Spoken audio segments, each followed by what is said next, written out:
Everyone, this is my first video on YouTube.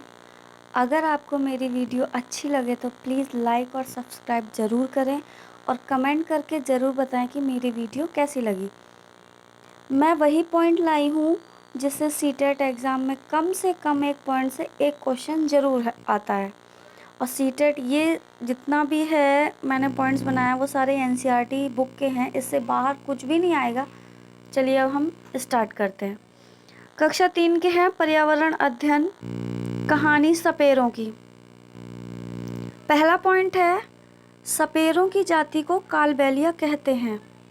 Kalbelia इस नाच में सांप जैसी मुद्राएं होती हैं, सांप जैसे कपड़े पहनकर नाचते हैं। यह राजस्थान में है। नेक्स्ट पॉइंट है, नाग गुफन। यह रंगोली दीवालों को सजाने के लिए प्रयोग की जाती है। ऐसे डिज़ाइन रंगोली, कढ़ाई और दीवारों को सजाने के लिए सौराष्ट्र, गुजरात और दक्षिण भारत में प्रयोग किए जाते हैं। बीज पार्टी के बाजे, बीन, तुम्बा, खंजरी और ढोल। ढोल के अलावा ये बाकी तीनों बाजे लौकी से बनाए जाते हैं, जो सूखी लौकी होती है उससे बनाए जाते हैं। अब देखिए भारत में कितने प्रकार के सांप होते हैं। भारत में 4 प्रकार के सांप होते हैं, नाग, करेत, तीसरा है दुबोइया और चौथा है अलाई। देखिए दोस्तों, ये से सांप से रिलेटेड एक क्वेश्चन ज़रूर आता है और ऐसा घुमा फिरा के आता है कि कितने प्रकार के होते हैं, भारत में पाए जाते हैं, या फिर 2 खोखले दांत होते हैं या 4 दांत होते हैं। मतलब इस टाइप से घुमा के पूछा जाता है, लेकिन हर साल एक क्वेश्चन ज़रूर आता है। चलिए पढ़ते हैं। सांप जब किसी को काटता है तो उसके 2 खोखले जहर वाले दांतों से उस व्यक्ति के शरीर में जहर चला जाता है। इस प्रकार जहर से बचने का एक ही उपाय है, जिस व्यक्ति को सांप ने काटा है उसे तुरंत जहर का असर कम करने वाला सीरम दिया जाए। यह सीरम सांप के जहर से ही बनाया जाता है और सभी स्वास्थ्य केंद्रों में उपलब्ध है। अब सेकंड है, चखने से पचने तक। चलिए पढ़ते हैं। कालाहांडी जिला उड़ीसा में स्थित है। कालाहांडी जिला चावल के लिए प्रसिद्ध है, फिर भी यहाँ के लोग बहुत गरीब हैं, इसलिए कुपोषण का शिकार हैं और भुखमरी का शिकार हो रहे हैं। आयत्रेपुरम गांव आंध्र प्रदेश में है। यह स्थान आम के लिए प्रसिद्ध है। अब आम को ज़्यादा दिन तक रखने के लिए, ज़्यादा दिन तक खाने के लिए हम आम पापड़, अचार, चटनी, टॉफ़ी आदि बनाकर रख सकते हैं और ज़्यादा दिन तक हम इसको इस्तेमाल भी कर सकते हैं। मामड़ी तांड्रा आम पापड़ को कहते हैं। नेक्स्ट है, साबुत दाल को दलने से दाल बनती है, लेकिन हम उसे अंकुरित नहीं कर सकते। आपने देखा होगा कि रात में हम उसे भिगो के रख देते हैं, पानी में डाल के रख देते हैं और सुबह जब हम देखते हैं तो उसमें वाइट कुछ निकलता है, उसको हम अंकुरित कहते हैं। अब जो साबुत दाल होती है या चने होते हैं उससे अंकुरित कर सकते हैं, लेकिन दलने के बाद वो अंकुरित नहीं होते हैं। चलिए नेक्स्ट, कुछ ऐसे भी पौधे होते हैं जो चूहे, मेंढकों, कीड़े मकोड़ों और छोटे जीवों का शिकार करते हैं। देखिए दोस्तों, ये जो पॉइंट है इससे घुमा के फिरा के कैसे ना कैसे क्वेश्चन हर साल ज़रूर आता है। कभी ये ऐसा आ जाता है कि उस पौधे का नाम क्या है, या फिर भारत में वो पौधा कहाँ पाया जाता है। ठीक है, तो ये बहुत इम्पोर्टेंट पॉइंट है, तो इसको याद रखना आप। कुछ ऐसे पौधे भी होते हैं जो चूहे, मेंढकों, कीड़े मकोड़ों और छोटे जीवों का शिकार करते हैं। इनमें निफिथिंस सबसे ज़्यादा मशहूर है। यह ऑस्ट्रेलिया, इंडोनेशिया और भारत के मेघालय राज्य में पाया जाता है। इसका आकार लंबे घड़े जैसा होता है। घड़े से खास खुशबू निकलती है, जिस कारण पौधे और जीव आकर्षित होते हैं और पौधे के ऊपर पहुंचते ही कीड़े अंदर फंस जाते हैं। नेक्स्ट है, जॉर्ज मैस्टल को 1948 मतलब 1948 में वेलक्रो बनाने का आइडिया आया। वेलक्रो से दोनों तरफ की सतह चिपक जाती हैं। देखिए दोस्तों, वेलक्रो क्या होता है, आपने देखा होगा कि जो जूते चप्पल जब पहनते हैं तो उसमें लॉक करने के लिए लगा रहता है, दोनों तरफ लगा रहता है। बैगों में भी होता है, पर्स में भी होता है। जो चर सी आवाज़ आती है उसी को हम वेलक्रो कहते हैं। अब देखिए कौन चीज़ कहाँ से आई है। मिर्च पुर्तगाल देश के व्यापारी दक्षिण अमेरिका से भारत लाए थे। मिर्च कहाँ से आई थी? दक्षिण अमेरिका से भारत। मूंगफली, आलू, अमरूद। मूंगफली, आलू और अमरूद दक्षिण अमेरिका से आई। तो अब हमें पता चल गया कि मिर्च और मूंगफली, आलू और अमरूद ये चारों चीज़ें कहाँ से आई हैं? दक्षिण अमेरिका से आई हैं। भिंडी और कॉफ़ी अफ्रीका से। गोभी और मटर यूरोप से। चाय सबको ही पता है कि असम से है। और सोयाबीन चीन से आई है। बैगन, मूली, सेम, करेला, आम, संतरा, बेर, केला, पालक, परवल, टिंडा, मेथी ये सारी चीज़ें कहाँ से आई हैं? भारत से आई हैं। अब हम नेक्स्ट पढ़ते हैं चैप्टर तालाबों के बारे में। तालाब, पहला पॉइंट है सर हम किसको कहते हैं? तालाब को कहते हैं। सर तालाब को कहते हैं। घड़सी सर तालाब राजस्थान के जैसलमेर में स्थित है। यह 9 तालाबों का एक समूह था जिसे जैसलमेर के राजा घड़सी ने बनवाया था। जब एक तालाब भर जाता तो पानी बहकर दूसरे तालाब में चला जाता, उसके बाद तीसरे में। इस तरह 9 तालाब भर जाते। यह 9 तालाब आपस में ही जुड़े थे। नेक्स्ट पॉइंट है मोटर से पानी निकालना, झीलों का समाप्त होना, ज़मीन को सीमेंट से पक्का करना कुएं सूख जाने का मुख्य कारण है। अब देखिए दोस्तों, कुएं क्यों नहीं बचे हैं? क्योंकि सभी लोगों ने घर पक्के बना लिए हैं, ट्यूबवेल लगवा लिए हैं, ठीक है, झीलें भी समाप्त हो गई हैं। तो इस वजह से क्या हुआ कि कुएं जो हैं वो आजकल बहुत ज़्यादा सूख गए हैं और कहीं कहीं मिलते हैं, कहीं कहीं बंद भी करवा दिए हैं। अब देखिए दोस्तों, ये बहुत इम्पोर्टेंट क्वेश्चन है। अल-बुरूनी कहाँ के हैं? कहाँ के थे? उज्बेकिस्तान के थे। उन्होंने वो किससे रिलेटेड है? इन्होंने भारत के तालाबों और आर्किटेक्चर के बारे में लिखा था तथा भारत की प्रशंसा भी की थी। इनकी किताब डाक टिकट 1973 में छपी थी। ये भी नेक्स्ट पॉइंट जो है वो भी बहुत इम्पोर्टेंट है। इन सब सारे देखिए दोस्तों, ये सारे ही बहुत इम्पोर्टेंट हैं। मैं वही पॉइंट लाई हूँ जिससे हर साल कोई ना कोई एक क्वेश्चन ज़रूर बनता है हर पॉइंट से। चलिए पढ़ते हैं।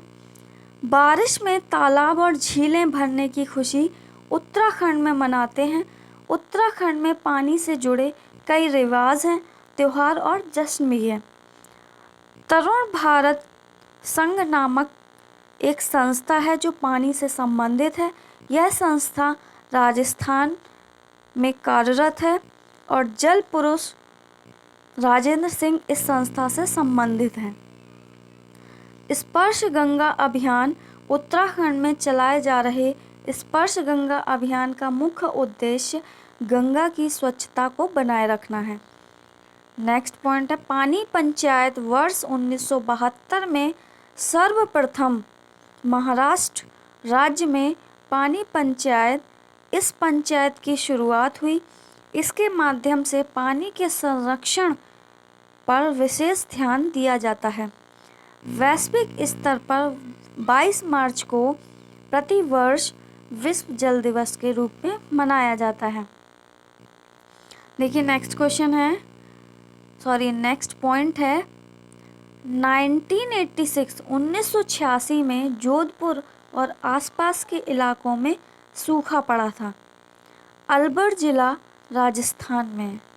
चलिए नेक्स्ट चैप्टर पढ़ते हैं। ये भी बहुत इम्पोर्टेंट है, इससे 2-3 क्वेश्चन ज़रूर बनते हैं। अब देखिए पढ़ते हैं स्वास्थ्य और रोग। पहला पॉइंट है मलेरिया मादा मच्छर एनाफिलीज से फैलता है। ये बहुत ही इम्पोर्टेंट है, मादा मच्छर एनाफिलीज से फैलता है। नेक्स्ट पॉइंट है मच्छरों से मलेरिया, डेंगू, चिकनगुनिया होता है। ये तो क्वेश्चन हर बार ही आया है कि मच्छरों से कौन सी बीमारियां फैलती हैं। बहुत सारी ऑप्शन में बहुत सारे दे दिए जाएंगे, लेकिन एक पॉइंट ऐसा होगा जिसमें दिया होगा मलेरिया, डेंगू और चिकनगुनिया, तो हमें वही टिक कर देना है। मच्छर पानी में अंडे देते हैं, उन्हीं से यह निकलते हैं, इन्हें लार्वे कहते हैं। मलेरिया वाले मच्छर थोड़े से अलग होते हैं, इनका रंग भूरा होता है और पंख छींटदार होते हैं। आपने देखा होगा कुछ मच्छर थोड़े से बड़े होते हैं और वाइट वाइट थोड़े उनके जो पंख होते हैं वो छींटदार होते हैं, भूरे होते हैं, बड़े भी होते हैं नॉर्मल मच्छरों से, तो वही मच्छर मलेरिया वाले मच्छर होते हैं। मलेरिया का कारण प्लाज्मोडियम है। मलेरिया की दवाई सिनकोना पेड़ की छाल से बनती है। नेक्स्ट पॉइंट है मच्छर से होने वाले रोग जैसे डेंगू, चिकनगुनिया, मलेरिया आदि की रोकथाम के लिए एकत्र हुए जल में मिट्टी का तेल का छिड़काव किया जाता है। इससे ऑक्सीजन के अभाव में मच्छरों का प्रजनन नहीं हो पाता है। नेक्स्ट पॉइंट है रोनाल्ड रोस ने मच्छरों के पेट में सर्वप्रथम झांका। रोनाल्ड रोस को दिसंबर 1902 में चिकित्सा के क्षेत्र में बड़ा पुरस्कार मिला, नोबेल पुरस्कार।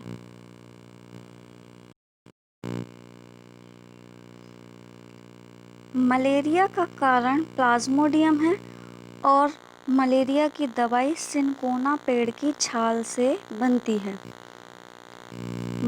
सॉरी, थोड़ा वो रिपीट हो गया है। चलिए नेक्स्ट पॉइंट पढ़ते हैं। हाँ, यहाँ पे मक्खियों से पेट की बीमारी होती है। दूषित जल पीने से पैचिस, डायरिया, अतिसार, टाइफाइड को म्यादी बुखार भी कहते हैं, पीलिया और हैजा जैसे रोग होते हैं। जल में पारे के घुलने से मिनीमाता रोग और कैडमियम के घुलने से इटाई रोग होता है। पानी को साफ करने के लिए उसमें फिटकरी भी डाली जाती है, जिससे जल में उपस्थित गंदगी नीचे बैठ जाती है। नेक्स्ट पॉइंट है होमोग्लोबिन या आयरन की कमी खून में होती है। लोह की कमी से खून में होमोग्लोबिन की कमी होती है, जिसको प्रायः एनीमिया भी कहा जाता है। इससे छुटकारा पाने के लिए हरी पत्तेदार सब्जियां, पालक, आंवला, गुड़, सेब और केला आदि का सेवन लाभकारी होता है। इससे बच्चों एक क्वेश्चन ज़रूर आता है कि आयरन की एनीमिया की बीमारी में क्या खाना चाहिए, या फिर और बहुत सारे ऑप्शन दिए होते हैं, लेकिन पालक, आंवला, गुड़ जहाँ हो वहाँ पे आपको टिक करना है, वही क्वेश्चन बिल्कुल सही होगा आंसर। नेक्स्ट क्वेश्चन है 17 नवंबर 2007 दिल्ली नगर निगम में बहुत से स्कूलों में हज़ारों बच्चे एनीमिया का शिकार थे। इससे बच्चों की शारीरिक और दिमागी तंदुरुस्ती पर असर होता है। इस कारण बच्चे ठीक से बढ़ नहीं पाते हैं, उनमें फुर्ती भी कम होती है।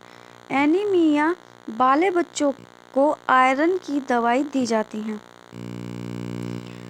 नेक्स्ट है पोलियो विषाणुओं के कारण होने वाला एक रोग है। इसमें विषाणु जल व पानी के साथ शरीर में प्रवेश करता है, जो तंत्रिका तंत्र को क्षतिग्रस्त कर देता है। मांसपेशियों के संकुचित में अवरोध तथा हाथ व पैरों में लकवा पड़ना इस रोग के प्रमुख लक्षण हैं। डेंगू रोग का वाहक एडीज मच्छर होता है। यह एक विषाणु जनित रोग है। इसे हड्डी तोड़ बुखार भी कहते हैं। इस बुखार में आँखों पर और सिर तथा जोड़ों पर दर्द होता है। विषाणु जनित रोग पीलिया, चेचक, एडीज, एड्स, रेबीज, डेंगू, पोलियो, खसरा, छोटी माता और चिकनगुनिया प्रोटोजोआ जनित रोग हैं। जीवाणु जनित रोग काली खांसी, निमोनिया आदि रोग हैं, जो कोड और डिफ्थीरिया भी हैं। अब हम पढ़ेंगे बछेंद्री पाल के बारे में। ये क्वेश्चन भी ज़रूर आता है, इसमें से एक क्वेश्चन कैसे ना कैसे घुमा फिरा के वो दे देते हैं। पहली भारतीय महिला एवरेस्ट पर चढ़ने वाली कौन थी? बछेंद्री पाल थी। बछेंद्री पाल नाकुली गांव गढ़वाल की रहने वाली हैं। बछेंद्री पाल 23 मई 1984 को 1:07 में दिन में चढ़ी थी। एवरेस्ट की ऊंचाई 8,989 मीटर है। बछेंद्री पाल 43 मिनट तक एवरेस्ट पर रहीं। बछेंद्री पाल भारत की पहली और संसार की 5वीं ऐसी महिला बनी जिन्होंने एवरेस्ट पर कदम रखा। नेपाल में एवरेस्ट को सागरमाथा कहते हैं। पर्वतारोहण की भाषा में ऊपर चढ़ने व उतरने को रैपलिंग कहते हैं। यह कहानी संगीता अरोड़ा की डायरी से ली गई है और संगीता अरोड़ा केंद्रीय विद्यालय दिल्ली में अध्यापक थी। अब पढ़ते हैं हम अंतरिक्ष भ्रमण के बारे में। ये भी बहुत इम्पोर्टेंट टॉपिक है। चलिए पढ़ते हैं। वर्ष 1969 में नील आर्मस्ट्रॉन्ग पहली बार चांद की सतह पर उतरे थे। राकेश शर्मा भारत के प्रथम अंतरिक्ष यात्री थे। 2 अप्रैल 1984 को ऐतिहासिक दिन था जब सोवियत संघ बेकानूर से सोयूज T-11 अंतरिक्ष यान ने 3 अंतरिक्ष यात्रियों के साथ राकेश शर्मा ने उड़ान भरी थी। वर्ष 2003 में भारतीय अमेरिका की महिला कल्पना चावला ने भी अंतरिक्ष का भ्रमण किया। वर्ष 2007 में अमेरिकी अंतरिक्ष यात्री सुनीता विलियम्स ने अंतरिक्ष में मैराथन दौड़ लगाई। सुनीता विलियम्स हेलीकॉप्टर पायलट थी और सुनीता विलियम्स गोताखोर बनना चाहती थी। अंतरिक्ष में सभी चीज़ें वायु के गुरुत्वाकर्षण शून्य होने पर तैरने लगती हैं। चलिए दोस्तों, अब हम पढ़ते हैं जानवर के बारे में, जिससे इसमें भी घुमा फिरा के एक क्वेश्चन ज़रूर आता है। इस टॉपिक से 1 से 2 क्वेश्चन भी बनते हैं। पिछली बार ही एक क्वेश्चन आया था कि जानवरों को रात में कैसा दिखाई देता है। सॉरी, चलिए पढ़ते हैं। जानवर रात में हर चीज़ को सफ़ेद और काला ही देख पाते हैं, उनको रंगीन चीज़ें दिखाई नहीं देती। ये इम्पोर्टेंट क्वेश्चन है। स्लॉथ यह भालू जैसा दिखता है, परंतु ये भालू नहीं होता। यह दिन में करीब 17 घंटे पेड़ से उल्टा लटक कर सोते हैं। यह जिस पेड़ पर रहते हैं उसी पेड़ के पत्ते खाकर पलते हैं। लगभग 40 वर्ष के अंदर अपने पूरे जीवन काल में मुश्किल से 8 पेड़ों पर घूम पाते हैं। सप्ताह में 1 बार शौच करने के लिए पेड़ से नीचे उतरता है। नेक्स्ट है, सड़कों पर एक कुत्ता दूसरे कुत्ते के मल मूत्र के गंध से जान लेता है कि उसके इलाके में बाहर का कुत्ता आया था। कुछ जानवर तूफान या भूकंप आने से कुछ समय पहले अजीब हरकतें करने लगते हैं। जो लोग जंगल में रहते हैं और जानवरों के इस व्यवहार को समझते हैं, वे जान लेते हैं कि भूकंप आने वाला है या कुछ अनहोनी होने वाली है। अब नेक्स्ट पढ़ते हैं। छिपकली पूरे सीज़न सोती है, मतलब सर्दियों में पूरे 6 महीने सोती है। देखते होंगे सर्दियों में एक भी छिपकली नहीं दिखती है, तो छिपकली पूरे एक सीज़न सोती है। गाय केवल 4 घंटे सोती है, सांप 18 घंटे सोते हैं, फिर और जिराफ 2 घंटे सोते हैं और बिल्ली दिन में 12 घंटे सोती है। देखिए जानवर खतरे में। जानवरों को मारे जाने का कारण हाथी अपने दांतों के लिए, लोग हाथी को क्यों मारते हैं? उसके दांत को लेने के लिए। गैंडा सींग के लिए, चीता और मगरमच्छ और सांप स्किन के लिए, हिरण कस्तूरी के लिए, जो उसके गले में कस्तूरी रहती है उसके लिए खतरे में है। 2004 दिसंबर में आई सुनामी से कुछ समय पहले जानवरों की अजीब व्यवहार और दूसरे और उनके द्वारा दी जा रही चेतावनी भरी आवाज़ों से अंडमान की एक खास आदिवासी जाति समझ गई और उन्होंने वह जगह खाली कर दी। उत्तराखंड का जिम कॉर्बेट नेशनल पार्क और राजस्थान के भरतपुर जिले में ढाना, इन जगहों पर शिकार करना मना है। चलिए नेक्स्ट पढ़ते हैं। बसेरा ऊंचाई का सर्वाधिक भीड़ वाला शहर मुंबई है। 1400 किलोमीटर दिल्ली मुंबई से दूर है। मुंबई से दिल्ली के लिए महाराष्ट्र, गुजरात और राजस्थान राज्यों से गुजरना पड़ता है। लद्दाख को ठंडा रेगिस्तान कहा जाता है। लद्दाख में लकड़ी के और पत्थर के घर बनाए जाते हैं। लद्दाख की विशेषता बर्फ से ढके पहाड़, ठंडा रेत, पेड़ों की कमी, समतल और सूखे रेगिस्तान है। लद्दाख में बारिश बहुत कम होती है। ठंड से बचने के लिए लकड़ी के घर बनाए जाते हैं। लद्दाख में घरों का ग्राउंड फ्लोर का उपयोग पशुओं के लिए होता है। लद्दाख में घरों की छतों का प्रयोग चीज़ों को सुखाने के लिए तथा अनाज, सीताफल, मक्का, धान आदि सुखाने के लिए प्रयोग किया जाता है। इससे भी बच्चों एक क्वेश्चन ज़रूर आता है इसी से। बस ये लोग क्या करते हैं, थोड़ा सा घुमा के क्वेश्चन देते हैं। सीटेट में कुछ नहीं है, सिर्फ पूरा एनसीईआरटी से 15 नंबर का क्वेश्चंस आते हैं। बस थोड़ा ये लोग क्या करते हैं कि क्वेश्चन घुमा देते हैं, क्या ये है या फिर ये नहीं। 4 पॉइंट होंगे, 4 पॉइंटों में से क्या है 3 पॉइंट सेम दे देंगे और 1 पॉइंट बिल्कुल डिफरेंट दे देंगे। अब इसमें से पूछेंगे A B C सही है या A B D सही है।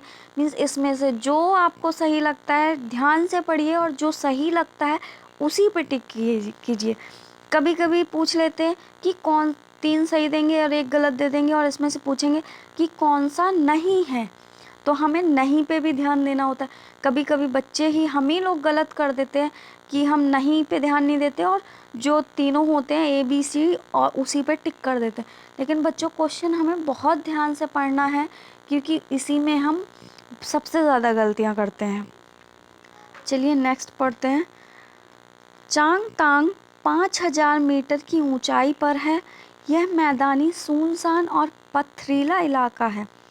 यहाँ ऑक्सीजन की कमी होती है। यहाँ ना कोई पेट्रोल पंप है और ना ही कोई मैकेनिक। चांगपा प्रजाति में 5000 लोग रहते हैं। भेड़ बकरियां चांगपा जाति के लोग पालते हैं। भेड़ बकरियां ही चांगपा लोगों की पूंजी होते हैं। जिस परिवार में जितनी अधिक भेड़ बकरियां होती हैं वह परिवार उतना ही अमीर माना जाता है।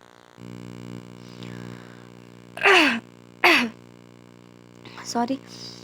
चांगपा लोग घुमंतू होते हैं। यह केवल 2.5 घंटे में अपना सामान घोड़ों पर लाद कर एक जगह से दूसरी जगह निकल जाते हैं।